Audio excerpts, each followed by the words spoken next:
Hello, everyone, and welcome to another installment of our Southern California first-time buyer housing market update. This is for November 26th, the day after Thanksgiving. Hopefully you had a great and wonderful Thanksgiving with family and or friends. I think despite this being a challenging housing market, I think there actually are some things to be thankful for in our market. We're going to talk a little bit about that today. This is usually my favorite time of the year for first-time home buyers, and there's actually a couple of reasons for that.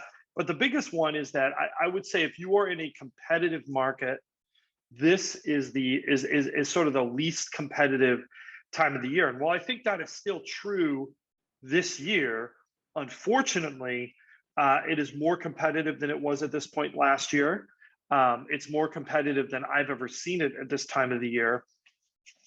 And I don't really see a lot of that ending anytime soon.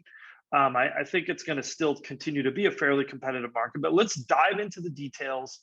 I think there are some reasons to be thankful for, and we're going to kind of put those in there and mix those in with our analysis. So let me bring it up without any further delay. There we go. We got that up here.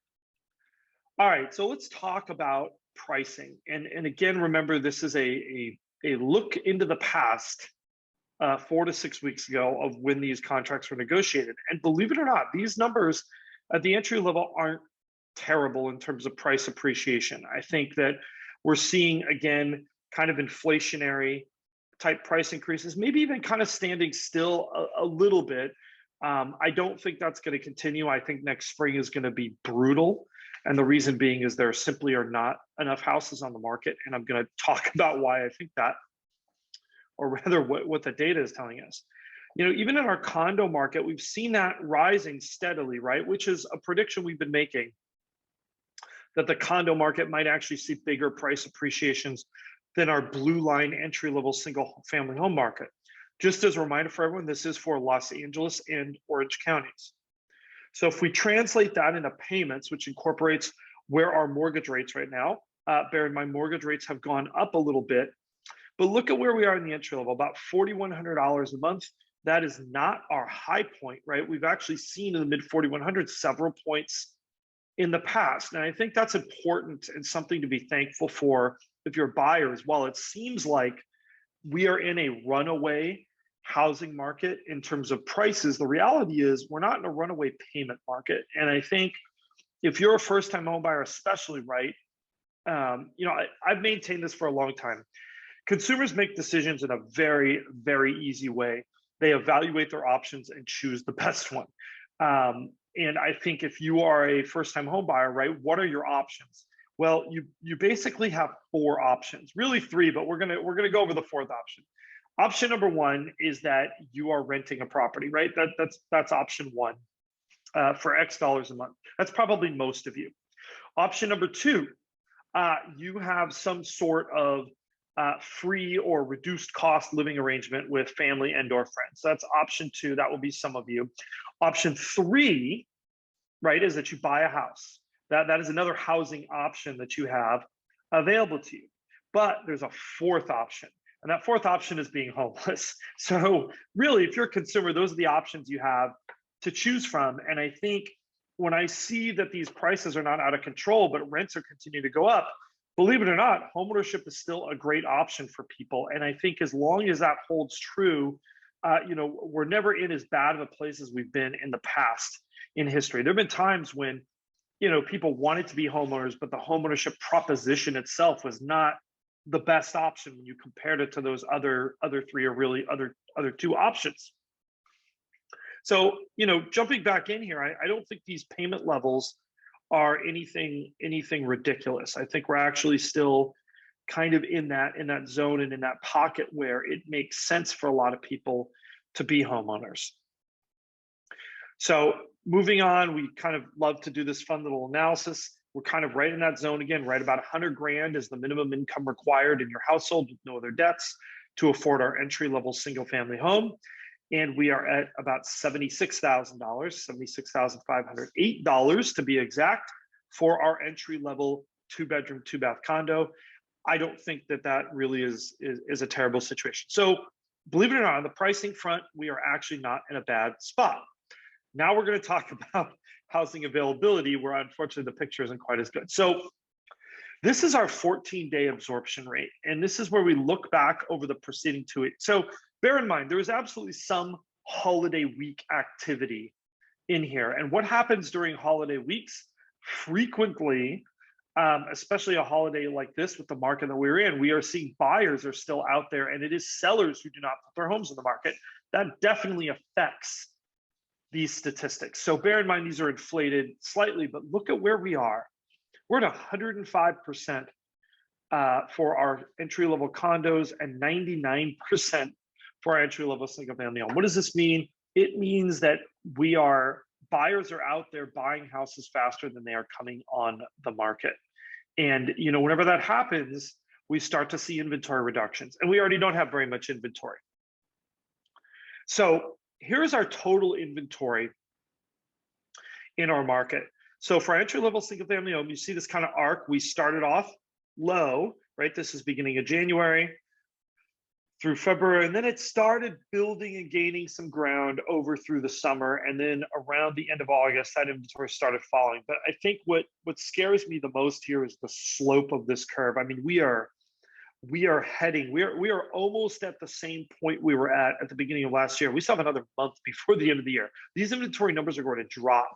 If you look at where we were, in June of last year, or rather in December of last year, we were around this 1,500 mark.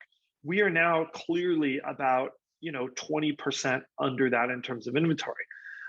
We have to redo our graphs because for our entry-level condos, we're off. We've fallen off the bottom of the graph, right? Look at where we were last fall, though. Even look at where we were at the beginning of the year. 1,350, maybe 1,400 units. Our condo inventory at this point is off, 40%. And here's why this is scary.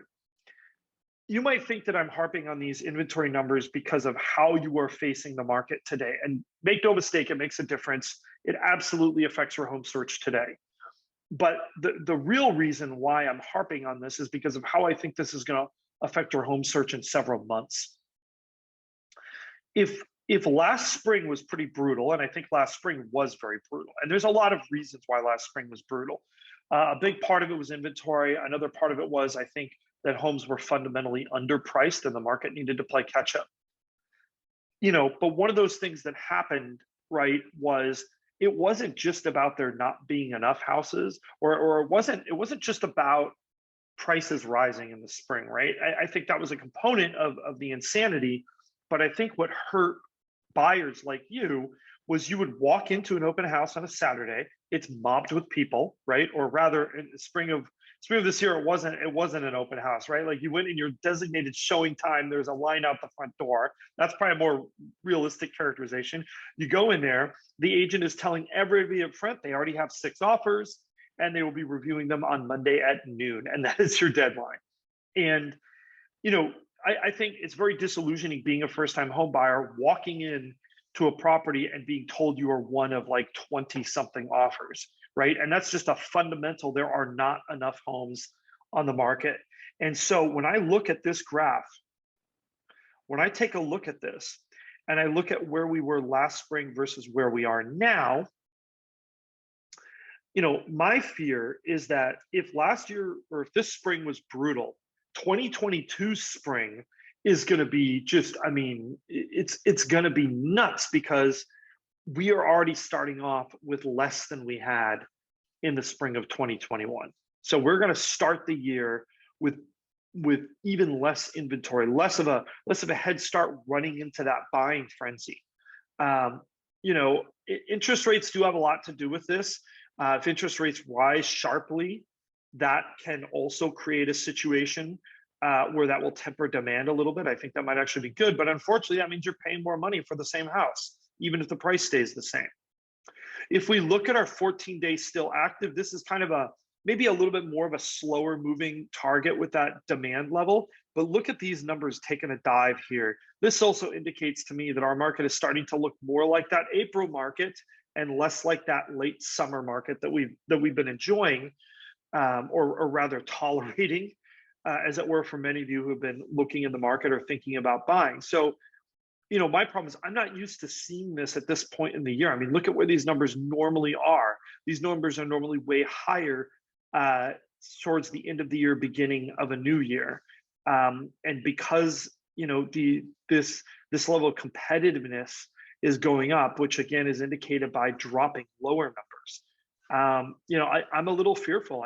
I think if you don't like the market now, I don't think it's going to be much better in the next 6 months, or at least the next 3 or 4 months. So, just bear that in mind. And then finally, let's put this in perspective, right? The number of houses we have versus the rate at which people are snapping them up. And we see how many weeks supply of inventory. So put simply, what this says is if there was no new inventory tomorrow and things continue at the same rate, how long before out of houses?